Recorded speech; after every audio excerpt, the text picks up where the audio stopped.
Finding Michaud again. Michaud is going to air that out to Jaffrey, and Jaffrey reels that in just inbounds. The score 1-1. Cassandra Jeffy, a veteran of this Ottawa program, getting her start at Ottawa with the GGs and now moving into a captain and big leader for this Stella program. See on the replay here, timing is important in ultimate. You want to air that disc out somewhere where your receiver can run onto it where the defender can't get it. So an excellent play by Stella. And just to situate you viewers into this tournament, this is their third game today, but third day of play. They both had 3 games of Thursday. They had 2 power pool matchups on the Friday, and then now this is their third game in the bracket. I think what a lot of people aren't used to with ultimate is that at these tournaments, within the course of 4 days, you can play up to 9 games, which is very different than many other sports where you may play 1 game per day or 1 game every other day in a week tournament. So Stella will be pulling here. You may see some folks in orange on the field. Those are observers. We'll get to their role in a little bit as big pull from Nadinger. As Salty centers that quickly to Chorus. A zone look here from Stella, setting up a defense where they're guarding position and less of a player. But Salty having no problem working it around. Gallagher working that back to the middle to Chorus, who moves it around. Hayden looking for options. She will go around to Gallagher. Gallagher finds a Graves streaking underneath. We'll reset that back, but there's some flexing of the biceps downfield, which indicates a pick call. Devon, do you want to help us out with that? Yeah, so in ultimate, you deserve a straight line to the person you're trying to defend. So whenever there's an obstruction there, or we call a pick, and then you should get to catch up to the player you're guarding, or the disc should go back if that prevented you from trying on defense. Graves laying out, saving that to keep it alive for Salty. 15 yards outside of the end zone. It gets around to Barber. Barber flips that forward. A little bit of contact, but Caldwell reels it in. She'll go for the around. Chorus keeps it and tries to lead Kelsey Hayden, but it's not there. We hear some big cheering from Stella as this is a defensive point for them. So now that they've generated the turnover, the job is half done. Yeah, and by big cheer, you also note they're the hometown team. They do have some friends and family in the stands cheering from them. So some little extra motivation on this Saturday afternoon. Manuel puts that up, but her pass is too high. And Hayden is there to take it away. Gallagher looks for Chorus, but it's not there. But Chorus ends up with it anyway. Graves centers that to Caldwell. And Salty punches it in with some very quick movement. Another pass into the end zone from Barber, and bringing that in is Spencer Leslie. The score, 2-1 and for Salty. That was great movement from Salty. You saw it in dark there, just using the lateral width of the field, working it back and forth between their handlers. Let's get to positions in ultimate. Usually you kind of have handlers on the field, your quarterbacks, people who tend to be the point guard and work your way up the field. And you also have cutters, kind of like your wide receivers. I know we're doing a lot of American football analogies. But they work. So you're kind of your wide receivers, there to catch it, there to keep the disc moving. Devon, I do believe those terms are the same in Canadian football as well. But the sport is called American football. You got me there. We do love our local Canadian Football League, though. So much talent in there as well. So, viewers, you may see a timer on your screen.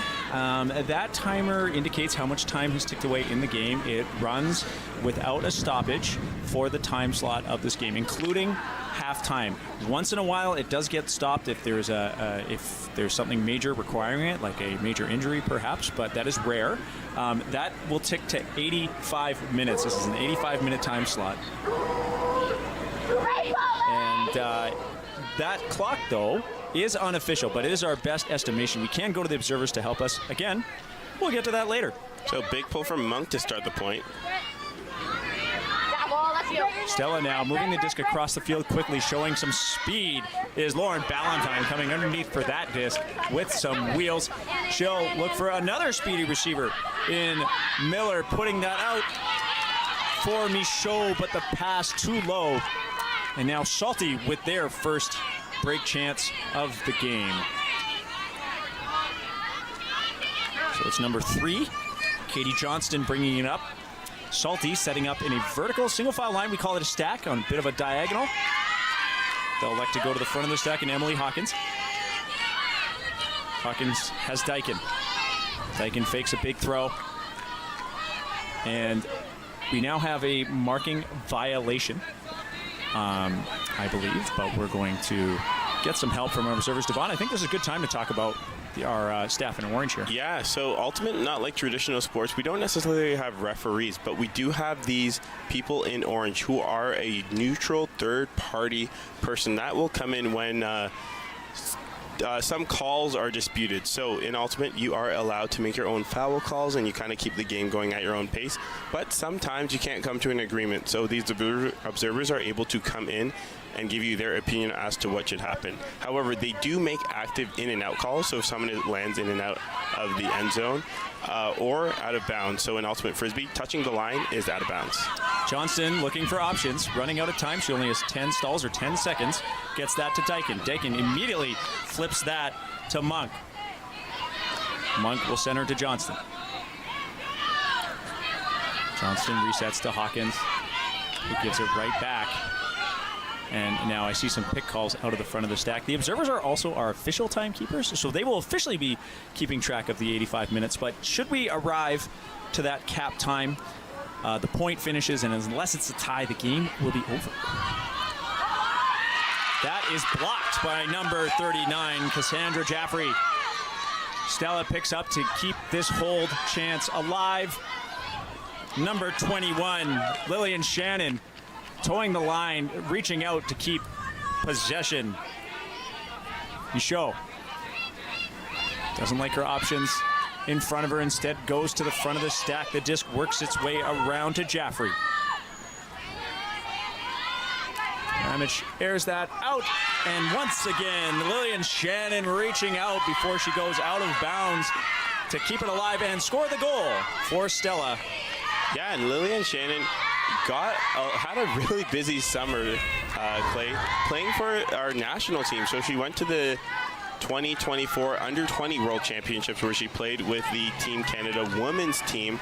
She also had a teammate there, Sophie Belanger, number 6, who you'll see out on the O-line sometimes, and a third teammate, Kate Clement, who also played on the mixed variation of that team at the same World Championships. Yeah, that was in Birmingham, England. For those that didn't know, the open squad, they achieved the bronze. The women's squad achieved 4th place, and the mixed squad achieved the silver. Yep. So Ultimate is big in Canada, and that carries over to these big international tournaments. But 2-2 game.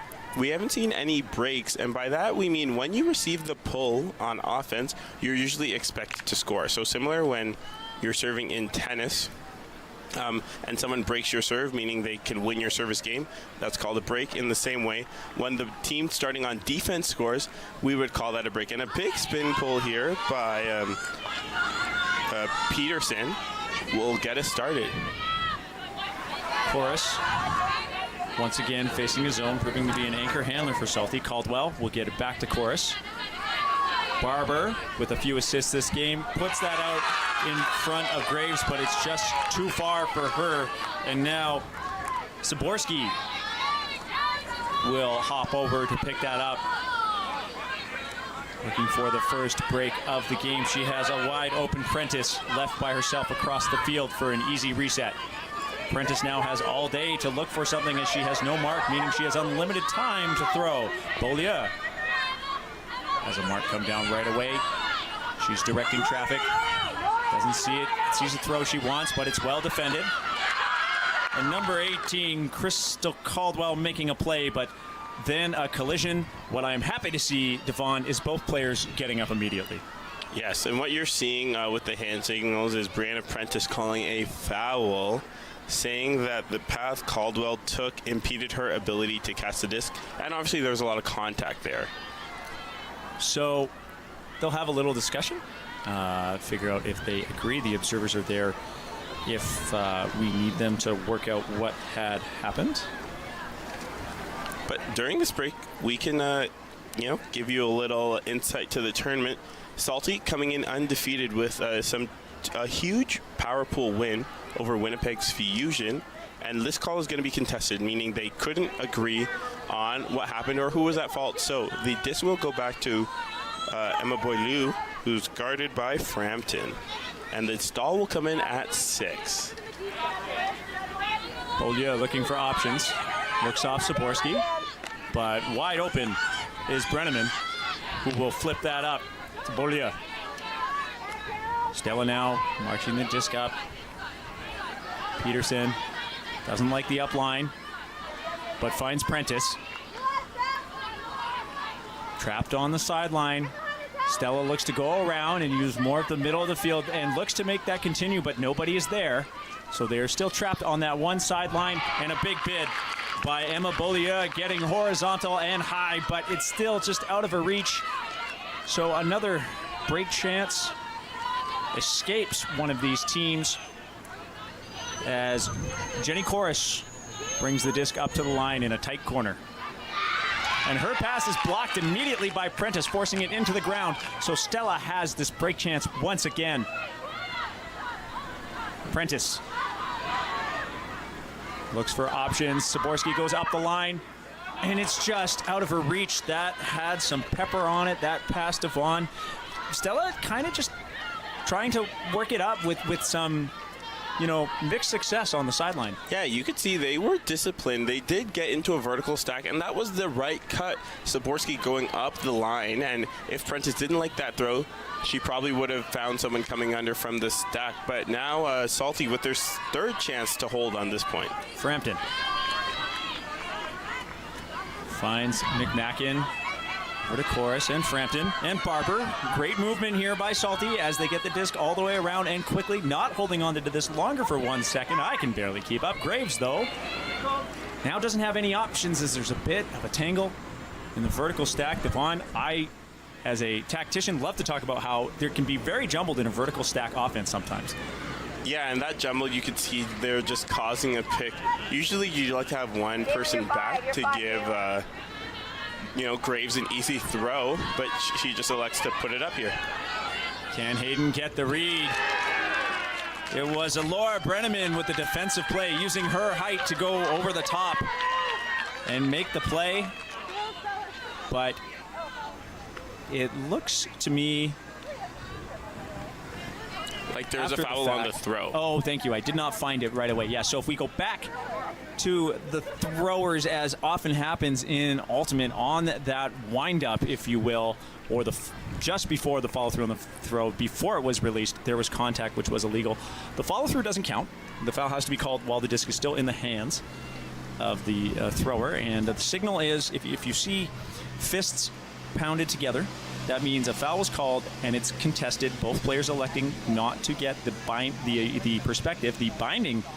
perspective of the observer. So Salty will get another shot at this in the hands of Stephanie Graves. And thus the V being shown mean violation, so a couple players try to start a little too fast. So you have to wait until the disc gets tapped in by the defense before you can keep moving forward. Currently dead, has to be live, as it is now. And that pass thrown directly into the path of Naomi Peterson, who picks it up and quickly launches it towards the end zone. And brought in with a great grab by Georgia Cameron. And that is our first break point of the game as Stella takes the lead, 3-2. You hear the noise. Devon, what a great shot, and it looked like Georgia Cameron was at a little bit of a height disadvantage, but still came down with it. A height disadvantage, but not a heart disadvantage. So much enthusiasm. Was able to line up that shot coming over Graves would have had to, really go over the back of Cameron, and the way Cameron boxed out, not available. But Salty electing to take a timeout here, likely because they want to put out the same O-line, but that O-line got a little bit of run on that point, having to play multiple defensive possessions and then go back out to try to hold can be exhausting. So it's been muggy this week, but very, very sunny. But today, cloudy and with a chance of thunderstorms. In fact, some of our time slots were moved up. This game was originally scheduled for later today, but the tournament had a contingency plan if we were facing thunderstorms in the coming days, so we are playing all of our finals earlier today. The wind is gusting here and there. It has affected some of our team's choices. Sorry, I shouldn't say choices, execution. Throughout some of the games. The disc being, when it's on its edge, a flat circle facing the wind often catches it, and it can be pushed down to the ground or up high in the air or out the sidelines or out the back, what have you. This wind right now is very deceptive, as at these speeds, especially when the wind gusts, a choice you would make in your execution seems like a very normal, everyday thing you've done 100 times and then suddenly goes awry as the wind picks up. Definitely, Clay. The wind can surprise you, how it, changes a simple throw that you're like, oh, this should go here, and then you're like, oh, it didn't go there. All right, so Salty, after that timeout, probably calmed themselves down, ready to put out a smooth offensive point here. So dialing up a big pull here. Let's see if it stays in bounds. Caldwell centers that to Chorus. Johnston facing a zone once again from Stella. Stella electing to keep them moving laterally, but Salty's starting to find the holes through the defenders, but that bounces off the hands. Of course, a hard catch to make when someone is running away from you quickly. So Stella will pick up. Front of the end zone, about 5 yards out, is Palmer. She flips that to Clement. Clement goes for the open side action to Manuel, and we'll get it right back. Clement looking for options. She has several, some good switches by Salty, but in the back, Manuel all by herself celebrates with her team. That is another break point for Stella. Devon, Salty just took a timeout. They started that point on offense, and they get scored on promptly. What does that do to your morale? That makes you, for a good team like Salty, probably nothing. But for other teams, that might make you question your O-line. You're like, oh my goodness, we've had 2 mistakes now. Are we meant to be in this game? Is this team better than us? You might be thinking about the mistakes. Might just weigh you down. So likely what's going to happen, Coach Josh Turner will likely, switch up the lines. The same O-line's been broken twice, so maybe call up some D-line players, and I think that's exactly what happened. But I'd be remiss if I didn't highlight one of my best friends, Anna Manuel, catching that last score, number 4, originally from around Halifax here. And so she's one of the few people having to... Yes, and so to review, Stella went 4-1 in their pool play, notably beating Cube in their quarterfinal 15-3 and beating Remix from Alberta 15-4. And that was their path to this final. This ball will land near the middle, easily fielded by Frampton, flipping that up to Caldwell. A match defense this time from Stella that is going person-to-person, one-on-one defense. Tap pass fielded by Leslie. Salty not having a problem in this match defense so far as Hayden flips that back to Frampton. And a little bit of a scoop cut there by Dyken to get it up the field. About 20 yards outside of the end zone. She'll break on the inside to get the disc moving around to the undefended side of the field. We call that the break side, as Gallagher has it now 2 yards outside of the end zone. Looking for options. No one was timing anything. Frampton now will flip that back over and take off to open up the field. But it sails over top. And a grab made by Spencer Leslie, cleaning up what I believe was not meant for her, or perhaps if you're the thrower, yeah, that's what I meant to do. No, Spencer Leslie with a great heads-up play. That disc was definitely a little too far, but she went around to, and you'll see it on the replay, right? You saw Caldwell just looking around, was a little upset, didn't pass the target, and then Spencer Leslie with a great layout grab. Full extension, landing on the ground. Sometimes that hurts, but you do it in these moments. It's finals. Your team's just been broken twice. You got to keep the game in check and within one. The score now 4-3. So great for Salty to get back on the board, put in some confidence that they can still score. And now their D-line group will look to do the same to Stella and break their offense. The weather has been holding up for us today. It was quite rainy this morning, and these fields are crowned. They've been draining really, really well, but it's very wet out there on the grass, and players all day have been turning and pivoting and pushing off of feet, and then and then immediately losing their footing or having the grass go out from underneath them. So that has added some intrigue today into some of their plays and plans they've made out there on the field. This pull will land inbounds close to the end zone. Stella smartly picking up immediately and centering to Michaud. Michaud is going to set that deep, but many defenders in the area. But number 14, Lauren Valentine, kept her toes in, and with the great read, knew exactly where it was. And we've got a call. I see flexing biceps, so it looks like a pick. I just should say arms out to the side, but I like the flexing biceps more, Devon. Yeah, just a little pick call, but great read by Lauren Valentine. That throw was not initially for her, but reading it well nonetheless, and able to keep her toes down in bounds too. So, Lillian Shannon looking for options up the line. Doesn't like it. Had success earlier with number 39, Cassandra Jeffrey, but it bounces off her hand low. That is where the wind comes in, pushing that front-facing part of the disc towards the wind right into the ground. Yeah, and that just that was pushed down there by the wind. Probably not what Shannon wanted, but a high stall punt, as you might say, for this Salty D-line. Unable to get anything going off of the turn. Kaylee Sparks in the area was going to get that defended anyway, so Stella gets it back, and we've got another pick call. Yeah. This is a hold point for Stella, so this is their offensive line. And some confusion between the thrower and the defender, but they've worked it out.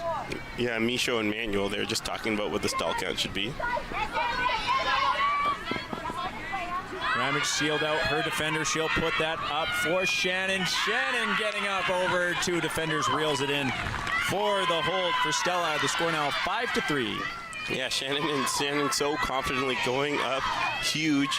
A nice throw by Lana Ramage to put some nice float in, only where her receiver Shannon could be, just trusting in there, just timing on that 2-foot takeoff.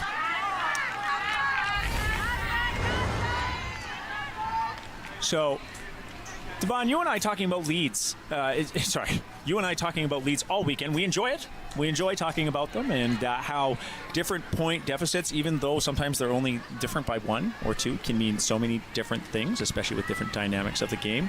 A 5-3 lead for Stella. What does that mean for Salty right now? What that means for Salty is that they understand Stella had a hot start. They didn't have Salty themselves didn't have the perfect start to the game. They're down a couple points, but it's just an indication. The lead is so close right now, and we're so early on into the game that they're not worried if we're running out of time or anything like that, because there's still a lot of game to play, and they know they can catch up. Their D-line has gotten a couple turns. Just need some more offensive firepower to get them over the line and get them a break. Hawkins will center that to Chorus, a familiar Chorus. And we see the zone look here from Stella once again, but they punch it. But it's punched through by Salty, pardon me, to Hayden. She's looking for options, goes to Chorus. Now Salty once again moving the disc quickly, doing an excellent job of getting the disc horizontally across the field, forcing Stella to drop into a match defense. Chorus will go around to Barber, but a drop will give this to Stella. for another break point chance. Kate Clement picks up. Looks for an under, well defended by Salty, but is able to get the inside edge to Palmer. Palmer looking for an easy open side throw, but it's not there. Instead, she will flip that to number 12. Annika Nadinger up to Palmer. 3 yards out, Palmer punches that in as nobody is guarding the receiver. That was number 45, Hannah Schultz. And Stella with another break. Yeah, Stella up 6-3 now. You can just see Palmer going every other there and just hitting a nice inside once her mark came in to Hannah Schultz, who had beat her defender into the end zone. The dream start for Stella in this Canadian Ultimate Championships final. Yeah, going up 3 breaks to none means Stella has scored 3 times on defense, and Salty hasn't. So not to win this game, not only will Salty have to even that, that break count up, but then exceed it. So Stella with, I don't know if we want to call it a commanding lead, but certainly something close when you're up by 3 breaks. It is always a hard deficit to make up. Yeah, they're definitely in the driver's seat, meaning that there's less pressure on them right now. Salty knows they're having to climb the hill a bit. They know they have to execute well on offense and, like you said, and put in more work on defense to get these breaks. So what that means for Stella is that they can just relax, knowing like, hey, it'll be nice if we get this break, but we don't have to. Versus Salty, whenever they're on defense, they'll be like, oh my gosh, we need to get this break. And whenever they're on offense, they're like, we need to hold. Kind of just ramping up the pressure that's inherently there for playing sports at a high level. Center to chorus, no surprise as Stella comes down in a zone. They get that, or Salty gets at the Graves, excuse me, and then they will huck to number 6, Dyken, and she reels that one in just past the fingers of Brenneman. That was Stephanie Graves with the big shot deep. Sorry, I believe that was Kelsey Hayden actually with the shot deep, but lining it up perfectly. Dyken was giving up a few inches to Brenneman there, but able to get past the deep defender here. See Brenneman trying to high point that disc, getting it at its highest point that she could be, but Dyken just reading it well, not getting drawn into Brenneman's path.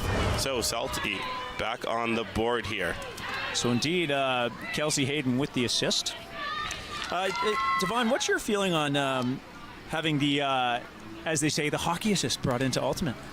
I love that stat because a lot of times key handlers or key disc movers on each offensive don't get credit because they don't do that final, throw into the end zone. But what the hockey assist does is it shows you who's keeping the disc moving. Sometimes it's really the throw before the assist that really breaks open the offense. So I love the hockey assist credit. And if you don't know what the hockey assist is, that is the throw, or the pass, I should say, the pass before the pass for the goal, going 2 passes back in time. And you see if you zoom out here, you see the Salty D line chanting monster block, and that's something they got from someone on their men's team, Red Circus, who went over to the Paris Olympics and saw the beach volleyball and seeing how they chat there, and they just loved it, so they brought it to Ultimate. Shannon has a player underneath that, bounces off the ground before an outstretched Ballantyne can get her hands on it. A break shot now for Salty. The 1 of 3 they will need to confirm in order to get this game tied up, but unfortunately that bounces off the hands of Katie Johnston, so it is not to be in that possession. And now Stella with a chance to hold. Jaffrey picks up. Looking for a reset. It's not there. High stall count. She'll send that out to space. Miller gets there. Abby Miller with the goal. Always keeping her eye on the thrower, even though she didn't seem like the plausible receiver. Makes a great heads-up play. And that was great communication. Jaffrey, see, high in the stall count. She just looks, makes eye contact, sees Miller is being sat under on, and Miller just such an expert cutter, so making the cut that Jaffrey wants, and that's why you have chemistry. These teams have been practicing together, probably had tryouts in April, May, so this is like their 4th or 5th month together, but Miller and Jaffrey go way back. So you're talking about practice? We're talking about chemistry, really. just like you and I have, Clay. Great chemistry, Devon. It has been so fun to be up here in the booth with you.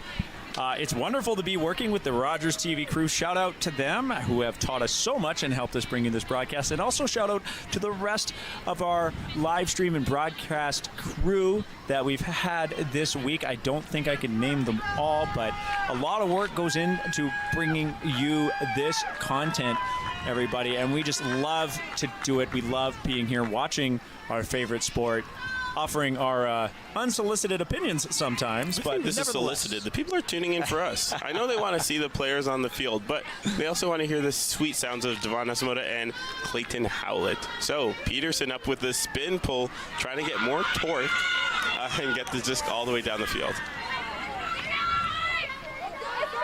Chorus outside of her end zone. Salty with the split stack that's lining up single file on both ends of the field. Salty has shown an ability to get through the zone. It's been errors that have got them in this situation, not defensive blocks in the zone, as we see them quickly shred through it like cheese. And now, Barber.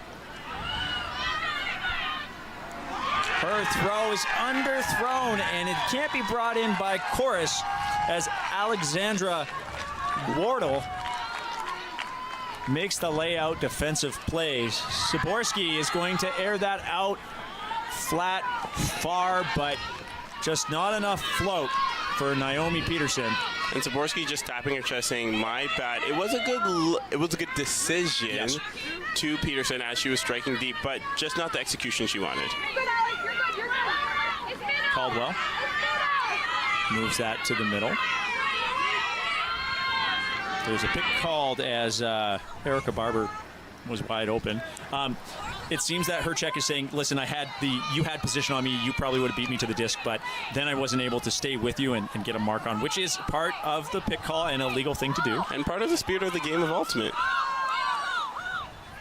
And part of the spirit is also recognizing when you come in too early off a dead disc, as we have a violation. So some players running around before the disc was put back into play.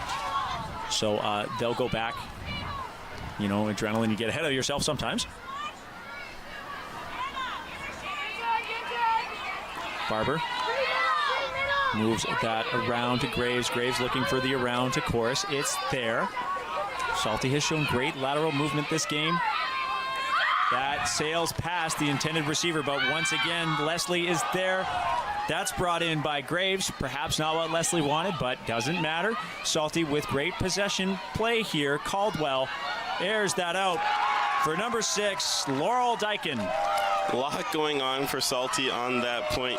You saw, an almost flubbed Huck. A couple changes of possession, but nonetheless, Salty putting it in. Not time for halftime yet, as we will take halftime at 8. Yep. Yeah, the game is played to 15. We'll get into the cap rule later if they do apply. This final for the diehard fans out there. Finals were originally going to be soft cap, but they had to change it to hard due to the contingency with the weather coming into play. So this game is hard capped. And with games played to 15, half is usually taken at the first team that reaches 8, a 7-minute halftime in this sport. There is a soft cap for halftime, but with the score as it is, we're not going to get into it as it will not apply. So first team to 8.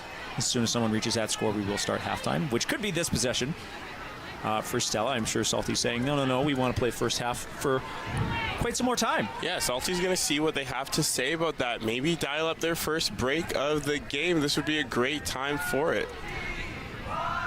But this Stella O-line has looked so solid with the likes of Jaffrey and Micho in the backfield, and all-star cutters like Lauren Valentine and Lana Ramich, who are going to be playing on our Team Canada senior mixed team in Australia in just a few weeks on the Gold Coast of Australia. That is centered to Leslie. Or excuse me, Shannon has the disc. She airs that out. It is got a flat throw, doesn't quite catch the wind and sails out of bounds. And Lauren Valentine not able to make a play on that. Frampton will go back to pick it up. Frampton, one of the few players coming over from New Brunswick there. So this Salty team based in Halifax, but a few players coming over from New Brunswick just to get some competitive reps in this season. Savage unable to reel that in. The quick throw over to the side. She made the bid, but it wasn't quite there. So now Michaud will pick up. Guarded by LeBlanc. Michaud with an up the line throw. It's sailing out of bounds. It's out of bounds as the receiver was contacting the line when she made the catch. I believe that was number 1, Lana Ramich. Yeah, Lana Ramich trying to keep her feet down in bounds at the same time, but unable to get it before the line found her first. Johnson's going to go around to LeBlanc. LeBlanc looking for a reset right away. Johnston airs that out, but it's brought down by Lillian Shannon, who has been a beast in the air this game. Jaffrey puts that up. Sparks is there. Sparks gets up. And with the hold, Stella will take half the score, 8-5.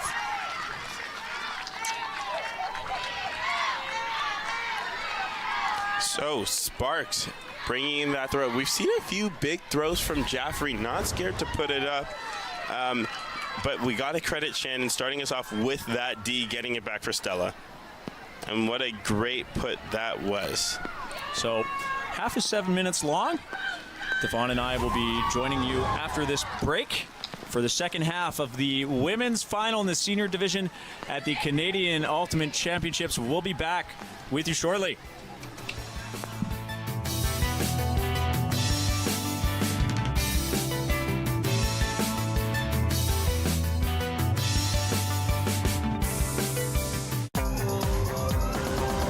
Gabriel Pizza, proud supporter of local sports.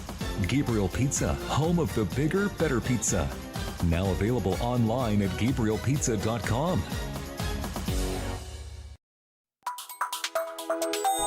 Hi, I'm Sam LaPrade, host of Ottawa Business Matters. We're going to gather here every single week and speak about business here in the capital. We're going to inspire, influence, and inform.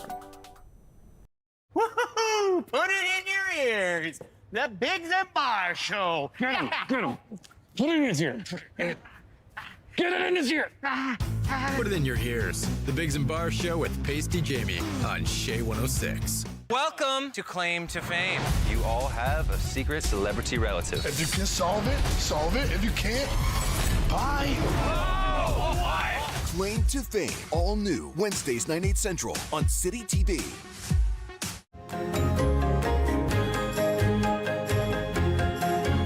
Join us for the new season of Ottawa Storytellers, right here on Rogers TV.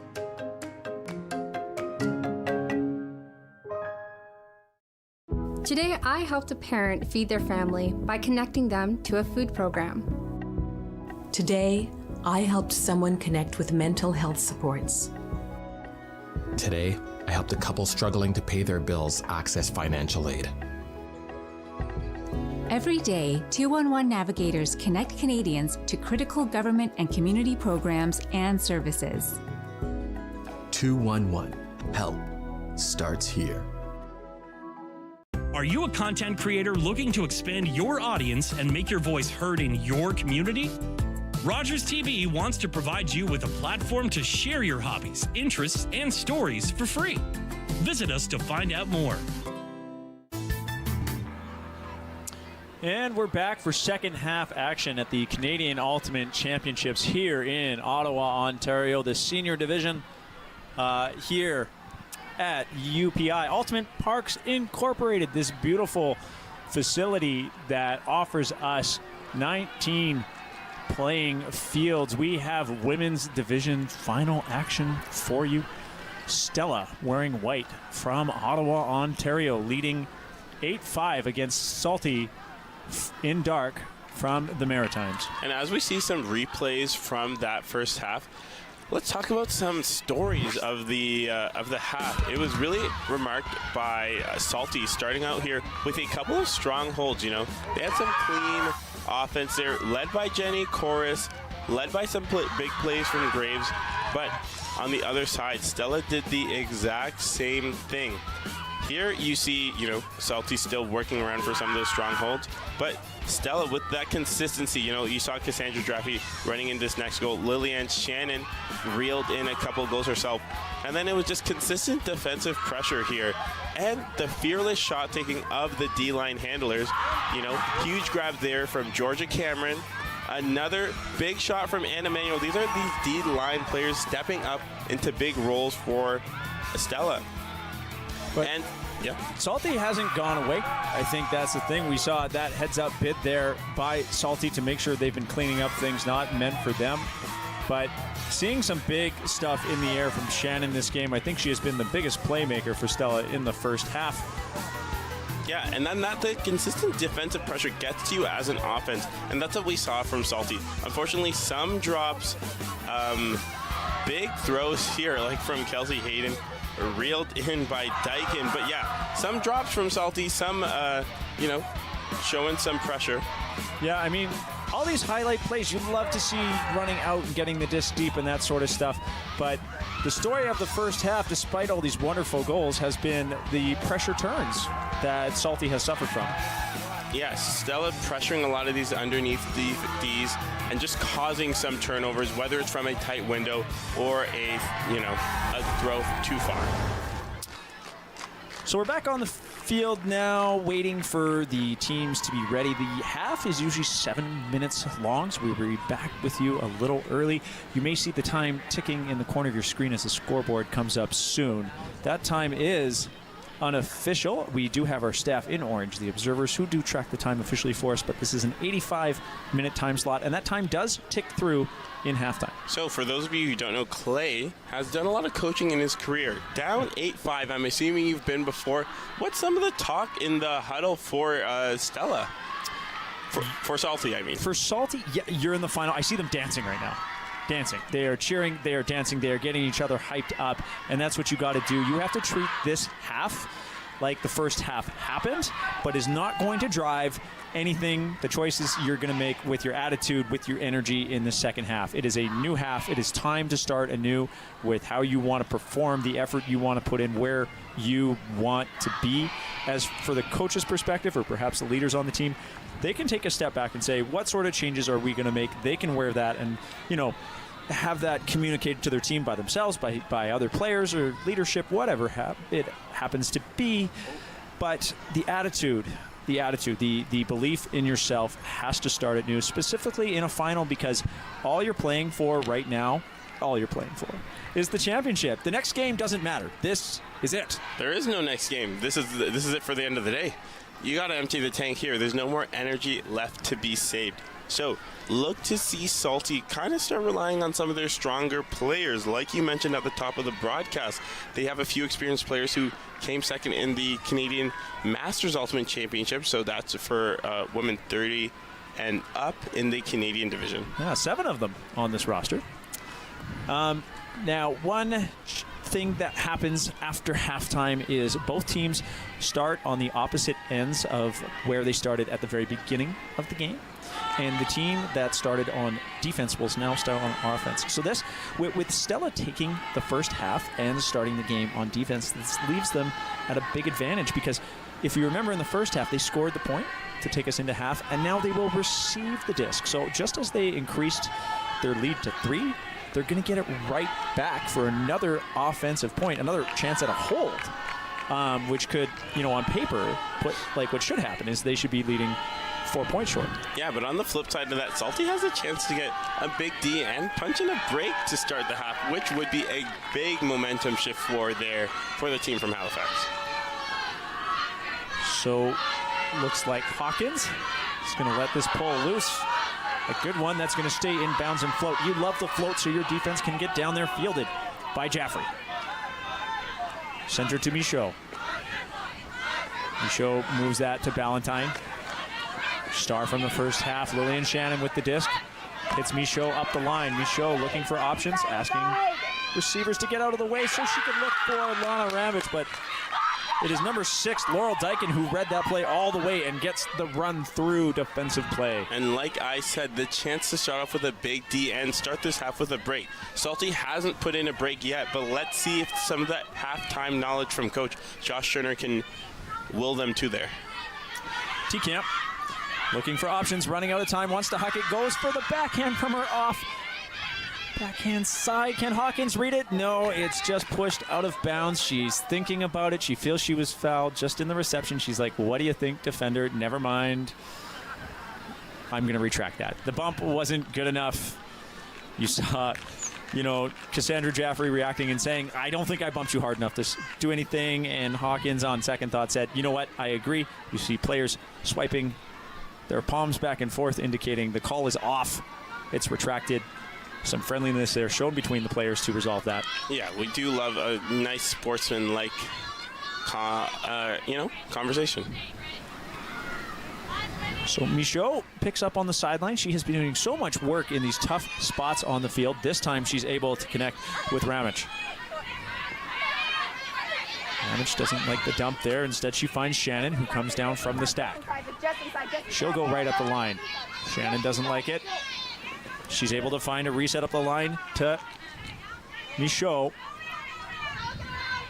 Michaud pointing at the back of the end zone, wants someone to go there, has a high stall count, and I don't like that choice, Devon. Do you want to elaborate why I might not?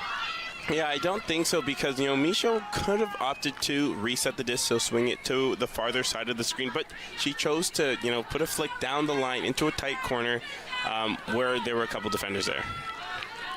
So Hawkins now with the chance, looking for a reset. It's not there up the line, so she goes around to Manuel. That's brought in by Dyken. Dyken flips that over to the sideline. It's reset to Hawkins in the middle. Wren. Doesn't like the options in the middle. We'll flip that over the top. A great effort there made by T-Camp, but it's just a little too far. Yeah, great bid, full extension. You could see what Wren was trying to do there. Just float the backhand out and lead, but just let a bit too far. Jaffrey moves that to Ramage. I think there was a foul on the throw, but then it was a play on, and everybody stopped when they heard the foul, but not the play on. You can, if you are fouled while you're throwing, but you still complete the pass, it's a foul. Play on. Play doesn't need to stop. But sometimes everybody hears the foul and doesn't hear the play on. That's why the disc is returning to the hands of Ramage. That pass will stand. And that's the right resolution to make, and observers definitely help with that on this field. Absolutely. Ramage. Looking for options. We'll find Michaud. Michaud is looking for Sparks. And Sparks, sneaky, standing in the back of the end zone. No one really noticed she was there, but that was a snipe. That throw on its OI edge, its outside in edge, just sailing over the top of everybody. Yeah, and you can see Misha just calling her shot there, noticing that the defenders were poaching off, not guarding Sparks too quickly, and she put a nice OI edge there to just blade around the wind to the end zone. So Stella does get the hold, which gives them a 4-point lead now. A tough juncture. 9-5. 6 points away from a championship is Stella. 10 points away is Salty, and I feel like the momentum on the defense has definitely been with Stella this game. Yeah, down 10-5 now, and the 9-5, sorry. And the tough part is Salty hasn't got a break yet. Stella's broken this Salty offensive group multiple times, and Salty hasn't shown that they can do it back. Yeah, you can't win games without getting breaks. That is the simple part of scoring in Ultimate. Salty will need to get some on the board, as Chorus will collect this pull and flip it to Gallagher. Zone look once again from Stella. Chorus has not had problems getting through this, as they have found the holes. They've just suffered from execution errors in this game against this zone. Chorus has a reset to Barber, who gives it right back to Chorus as they look for those gaps between the three players in the front end of the zone. Now Salty with some momentum is able to break through. Graves keeps that alive on the tight throw. They go over to Hayden. Barber. Tricoris. Seeing a match defense now from Stella, playing one-on-one. Outstretching Caldwell. Reels that in. Salty showing some good patience and some quick disc movement as well. And eventually finding the easy shot, but there's a foul called in the middle of the field. I see Caitlin Fowler signaling a foul by crossing her arms. And I also see a pick call indicated by one of our observers. Yeah, and before that, you did see some of the best flow of the game so far from Salty, just working it up, hitting the open player. They weren't holding the disc too long. They were just taking the open option, and there were a bunch of them there because they were a little bit more not, two people running to the same open space. So the players are offering their perspectives to each other. Observers will typically listen in so they hear where everybody is coming from. And if the arguments become kind of a circle and we're not really making any progress or coming to a resolution, the observer will say, okay, it's time. Are we going to contest this call without my opinion, or are one of you going to ask me for mine? Yeah, and like you said, the observer's there to listen to what the players are saying because they can only make a ruling on what is said and what's called. It's not about the observer's opinions and what they saw. It's about what the players are discussing. So this one taking a little longer than usual. I believe the observer saying, listen, we gotta do something here. What's it going to be? One thing that can happen is observers can also say, hey, I actually can't make a call here because based on what you're saying, I didn't have a perspective. So now I believe what they're saying is there was a pick call, but the pick did not affect the goal. So it will be Jenny Course with the assist and Kelsey Hayden with the goal for Salty, putting them at 6 in this game. So the much needed hold from Salty being down. You need every hold. Kind of an easy thing for me to say, but it's true, right? Salty has to be perfect on their offensive points for the rest of the game and start putting breaks up on the board. And you just see that pick call, Hayden able to sneak deep there, scoring the point for Salty. But noting this, regardless, both teams are going to walk away with a medal. The winner getting a gold. The loser of this thing getting the silver. But notably, on the open side in the other division, the men's team from Halifax getting the bronze medal win. So a good day to be a Haligonian. So Salty's path to this finals was actually perfect. They had 2 big wins, one against Fusion from Manitoba, taking them down by 1 point in the quarterfinal, and taking down Drift from Vancouver by 1 point in their semifinal. You might have saw earlier that Stella actually went 4-1 through this tournament. Drift had beat them in pool play, and that was Stella's only loss. But Stella fought through their quarterfinal matchups as Drift ended up on the other side of the bracket against Salty, and Salty took them out. So the rain starts to come down as expected, which now can add an extra dynamic to the game as that piece of hard plastic will become far slipperier than it was before. Yeah, you see none of the players on the field wearing gloves because it was a very sunny day before this, but, look to see the players exhibit some control when catching the disc here. Michaud looking for options.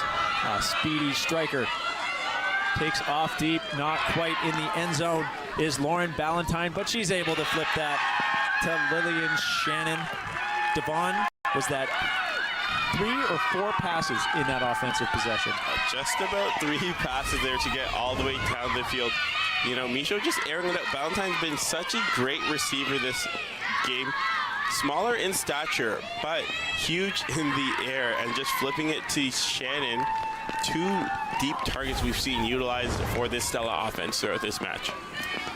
We like to talk about efficiency on offense and what the perfect offensive point looks like, and I think we just saw one, right? It's being able to receive the pull, make less than 4 passes and score off your opening play, your opening pattern, whatever you run, and immediately getting your defensive line back out there to put the grind back onto your opponent's offensive line. That is exactly a way that the offense of Stella can contribute in keeping this game in control, getting it done quick and efficiently. Yes, and that puts the pressure back onto the Salty offense because immediately after, you know, what is it, a minute, they have to go back onto the field. So big pull coming up from Zaborski. Rain is picking up, so things will be a bit more wet here. Unsurprising to see Stella stick with the zone as they have used it all game, but also now the conditions getting worse. Favors zones, but a little bit of a travel from that Salty player. That was number 18, Crystal Caldwell, but she realizes it right away. Instead likes to go to Chorus. Chorus, who's been the anchor of this Salty offense, is going to go around to Erica Barber. Barber looking for options. They get that around to Chorus. Chorus with a big layout to keep that alive. Once again, Salty needs all of these holds, and they're going to get another one to an outstretched Spencer Leslie. Her second huge layout bid in that portion of the end zone. This game keeping it alive for Salty. The score still within 3 at 10-7. Yeah, and Salty not going away this game at all, showing you that they are committed, going full extension a couple times this point to keep the disc alive. These girls from Halifax want to win this game. So let's keep bringing that intensity. Let's keep showing that D attempts on defense. So, as we said, Salty has to have 100% success rate on their offensive points. We've seen Stella respond on their offensive points with, giant answers in really short possessions before getting the goal. So I'm looking forward to actually seeing if Stella's going to try and just punch it again, and if Salty has an answer for that. Are you on the line, Devon? Are you calling another kind of like bang play where you're trying to score immediately? I think you might try to do that just to crush the spirits of Salty. But like this Stella O-line has showed us, they can score in multiple different ways. They've worked it up slowly. They've taken the big shots, and now they'll keep Salty guessing. They don't know what they're going to need to shut down. But it seems like a side stack here starting out, isolating Shannon and Valentine. A zone look from Salty breaks up that play, but Stella immediately recognizes as Michaud starts to play some pass with Ramage, and they get that through to Shannon quickly to Valentine, moving the disc around quickly. Jaffrey finds Manuel, and keeping her wits about where the line is, Lillian Shannon gets up and reels that in. Devon, a few more passes this time, but still a very quick point for Stella. Yeah, they had to take a couple minutes to figure out that zone, but immediately able to shred it. And you're seeing huge production from Lillian Shannon. Just her first year out of the junior program in Ottawa. You love to see it from a young rookie. You love to see it from a young rookie. I mean, in that sense, this is that player's first Canadian Ultimate Championship Senior Edition final, which is a big deal when you have a performance like this on the starting O-line. Yeah, but she's no stranger to finals. Her junior team, Wicked West from Ontario, coming second at the Canadian Junior Ultimate Championships in 2023, losing to a BC team in Dino. The rain is really starting to pick up.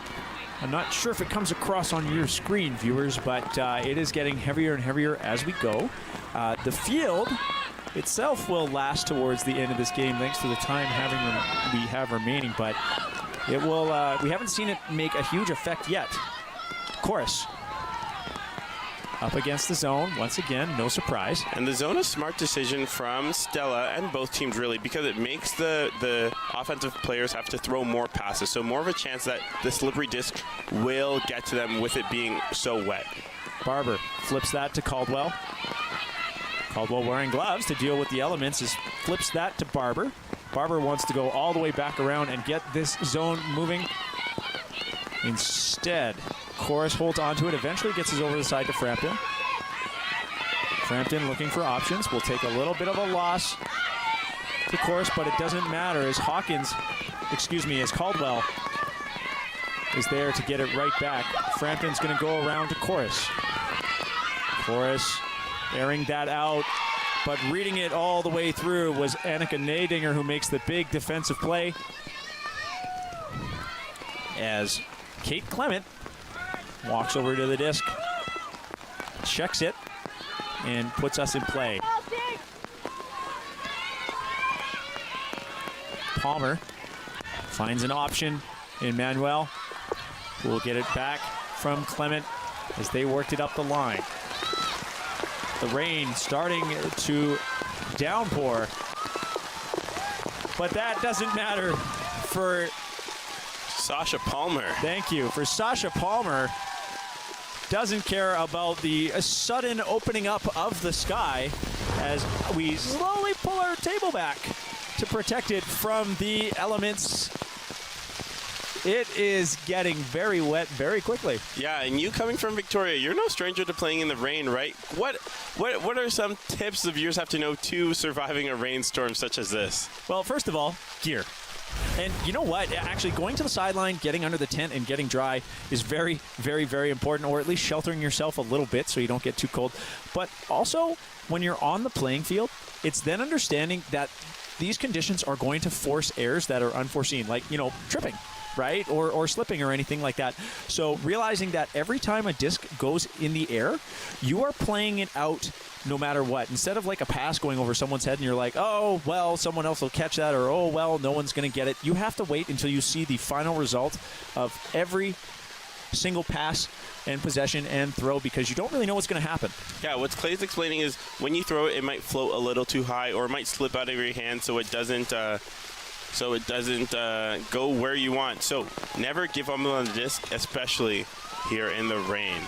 But that rain will not deter Peterson for this spin pull. And the rain really, really picking up here in all fronts of the match. Caldwell flips that up to Graves. Chorus in the middle. Stella electing to go with the zone. Graves will move that around to Chorus. Fairweather showing us some production this game, gets that around to Gallagher. Gallagher looking for options. Doesn't have any until Hayden comes down to help her out. Hayden will flip that to Chorus. Chorus doesn't elect to air it out. Instead, we'll go back to the middle, but it is too far for Fairweather. And that's where the rain really comes in. On this slippery conditions, it's hard to change direction. So even if Fairweather thought she was on the right path, it's harder to change that trajectory. So Stella, with a chance at another break, will center that to Cameron.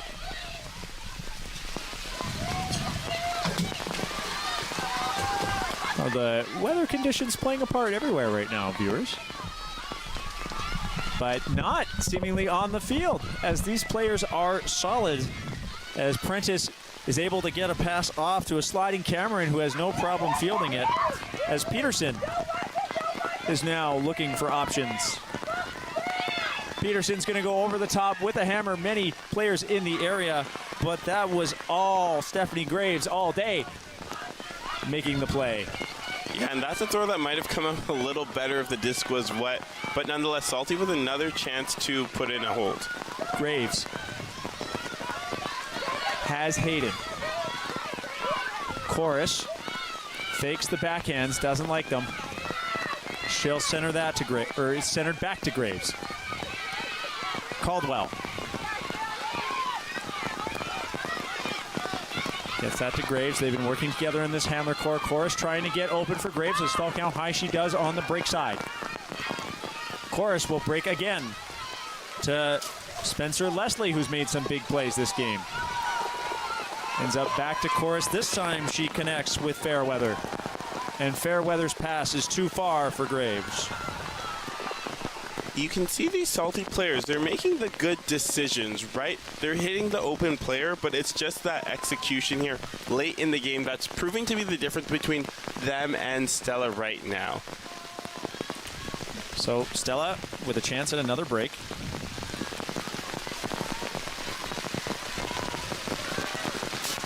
And they will work that up the line to Prentice. And that is not reeled in. I think now we're starting to see the rain take a toll.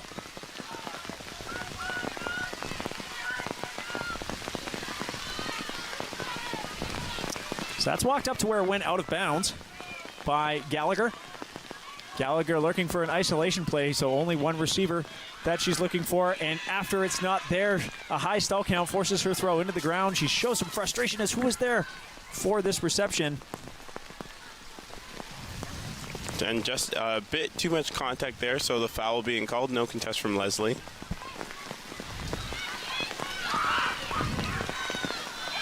And chalk that up to a miscommunication as the player was going upfield, but Zaborski did not notice in time. So short field chance for Salty here. But it's brought in, yes, actually, not but, yes, it's brought in by Graves for the short field option. And that brings our score to 11-8.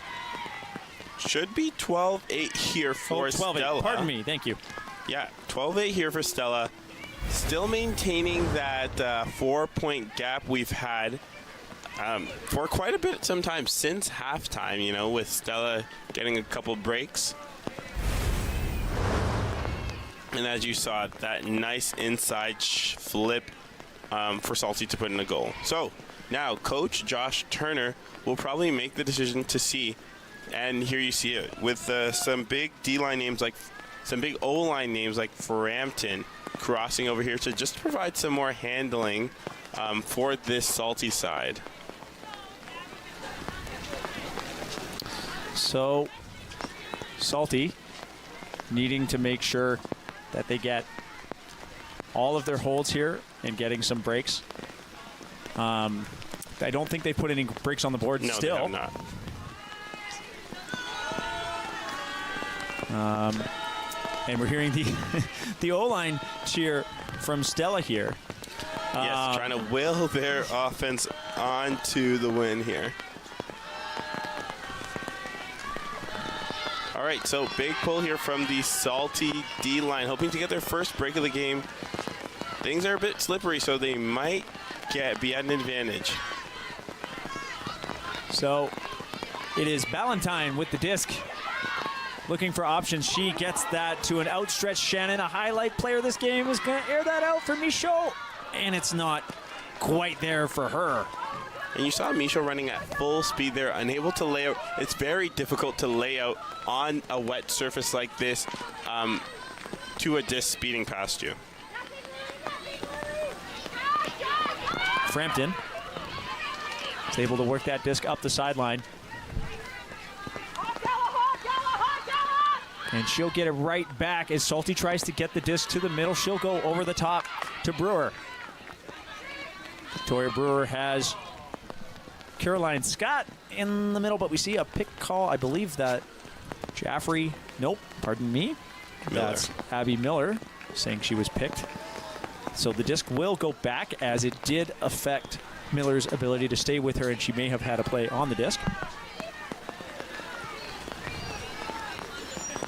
So again, Salty trying to march up the field for their first break opportunity of the game, but a bit unfortunate as it bounces out of Frampton's hand. Michaud goes up the line to Shannon. Shannon's going to put that out to space for Ballantyne. Ballantyne elevating a huge hold for Stella as Salty had that much needed break chance. Now Stella only 2 points away from a championship. And Stella just flexing their might here. See Shannon so confidently going up to Ballantyne and her shouting, "Let's go" here, because they're 2 points away from a national title. 2 points away from a national title. Devon, having actually been in a situation like this once, and seeing lots of players in this situation, I know that you have to keep your eye on the flat ball, as everybody says. Is there any input you would give to players on Stella right now about composure? Yeah, you know, Stella, they've played a couple of games today already, so it's not like they are the freshest. And as you get tired, as you see that, you know, the light at the end of the tunnel, you just want to stay focused on the task at hand. What can I control? I can control my performance on this point and focus on that, not to get too caught up in the moment. So this pull by Kate Clement is going to land inbounds and centered to Chorus. Once again, the zone. She'll move that over to Gallagher. Gallagher flips that back to Chorus. Once again, find the holes. It in well to Chorus, to Gallagher. Easily tic-tac-toe through the middle as it once again forces Stella to go into that match defense. Now it has been this red zone opportunities, which have been somewhat for Salty. They need to hold on and punch this hold in. Gallagher. Salty having no trouble working up the field here, getting a lot of separation on their cuts. Like you said, it's just been that red zone execution there toward the end of these points. Barber flips that over to Chorus. Chorus looking for options, sees Graves coming out from the back of the stack, and she gets through. There is a call of, well, no, she's not in, called by the observer, excuse me, but does retain the disc. She caught it first.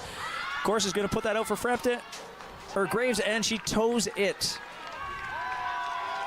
So that's Stephanie Graves with the goal.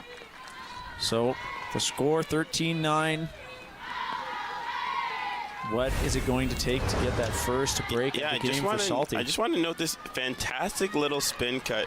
She just going to dump it out and run in a straight circle around to get the assist from Chorus. So great awareness of knowing where your defender is and how to exploit their momentum.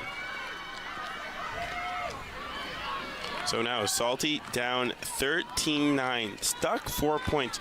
We've seen leads come back, but Salty just needs to prove to themselves and their fans here that they can get this break. And perhaps getting that first break will, get them started. While Stella is only 2 points away, a 13-9 deficit is not an unheard of comeback, even in a final. So Salty will have to dig deep to make this happen, especially against an O-line in Stella that has just had some rookie players, really show up in this game to make a huge difference. Yes, and as the rain starts to lighten up, who knows, we might get a little sunshine during the medal ceremony.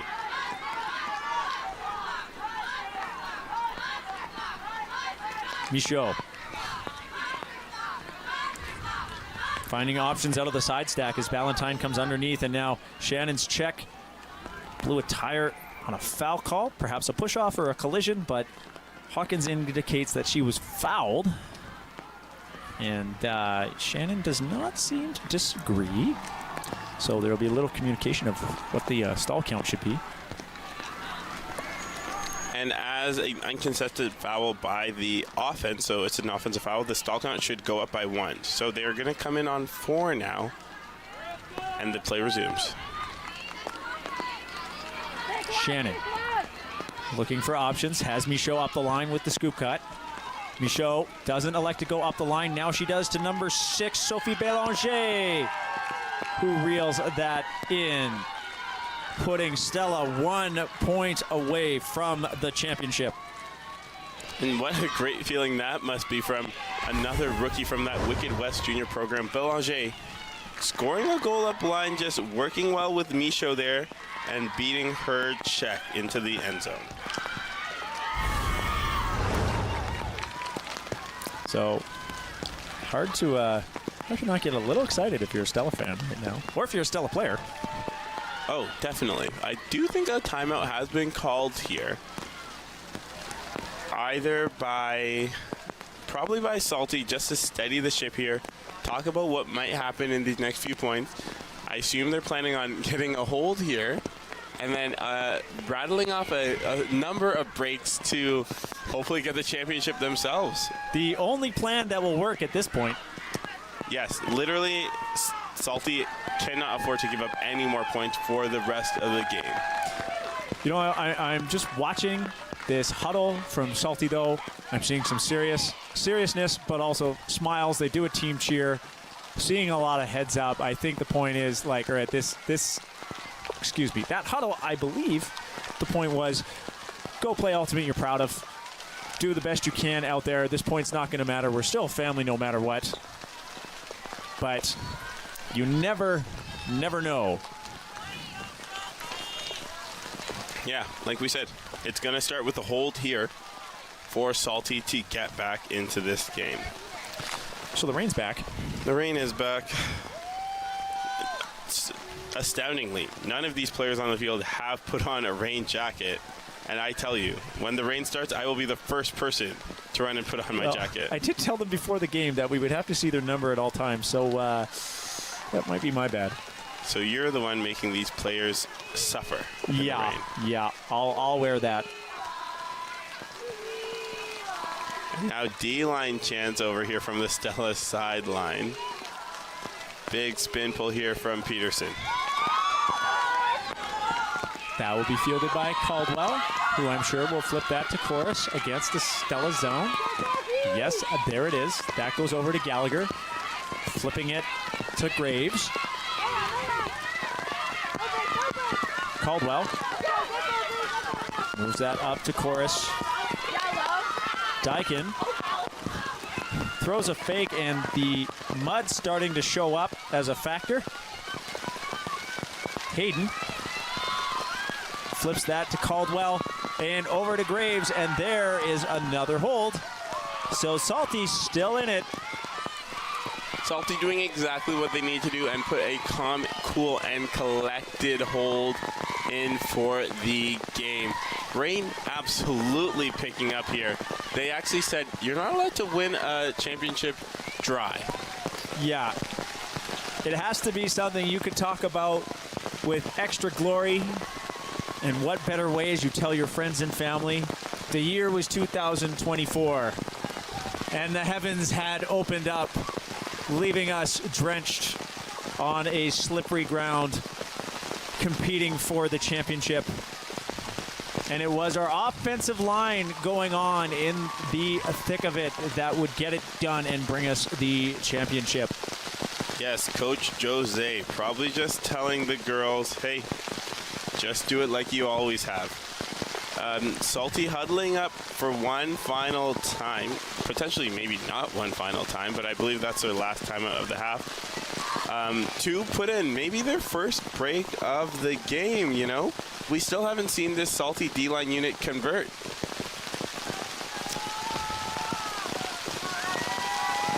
Well, but this would be the line to do it. You have the big guns like Chorus, like Graves, crossing over here to hopefully, you know, power up a turn and then power in their first break of the game, you know, breaking this Stella O-line that's so sharp, so confident in all of their throws and catches.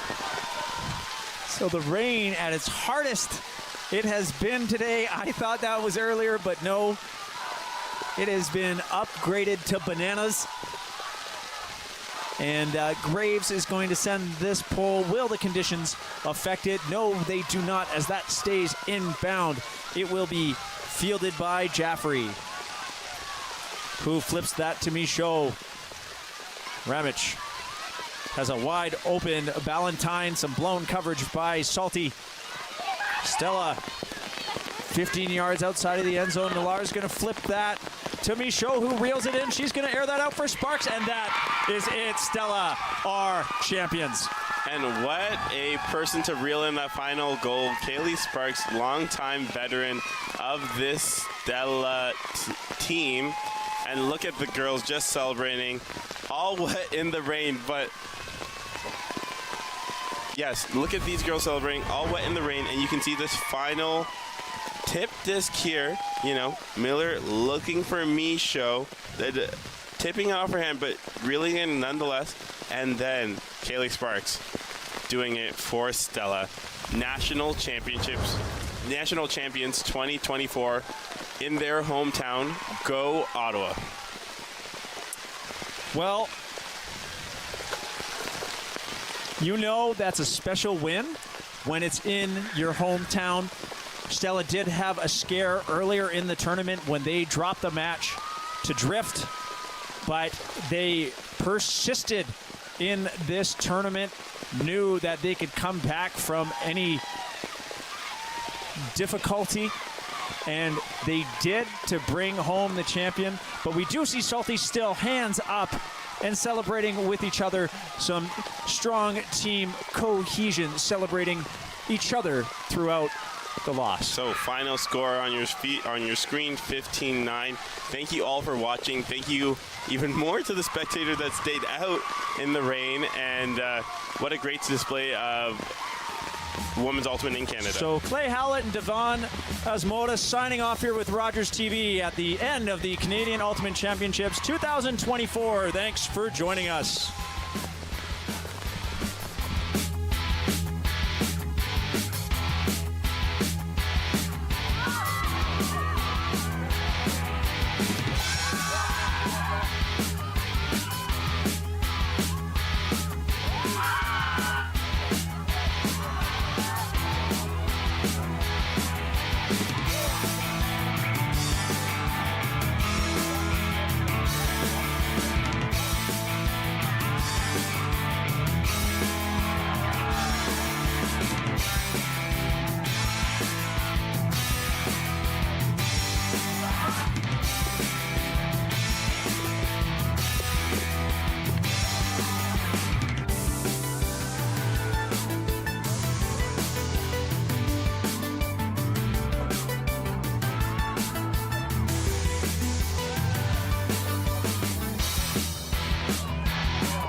In here, or really another citrus or another type of vinegar, but balsamic goes really well with Greek food. A nice drizzle of olive oil, generous pinch of salt, of course, some black pepper. We'll give this a nice stir. Look at that, beautiful. And then some fresh oregano. This is oregano that originated in my Nona's garden that she gave me to plant at my own house. It looks a lot different than the traditional large leaf oregano that you might be used to seeing at your local farmer's market or in those herb packs that you buy at the grocery store. This one is more of a traditional Italian oregano, and I mean, I believe my Nona brought the seeds over here from Italy to grow these. She grows large amounts like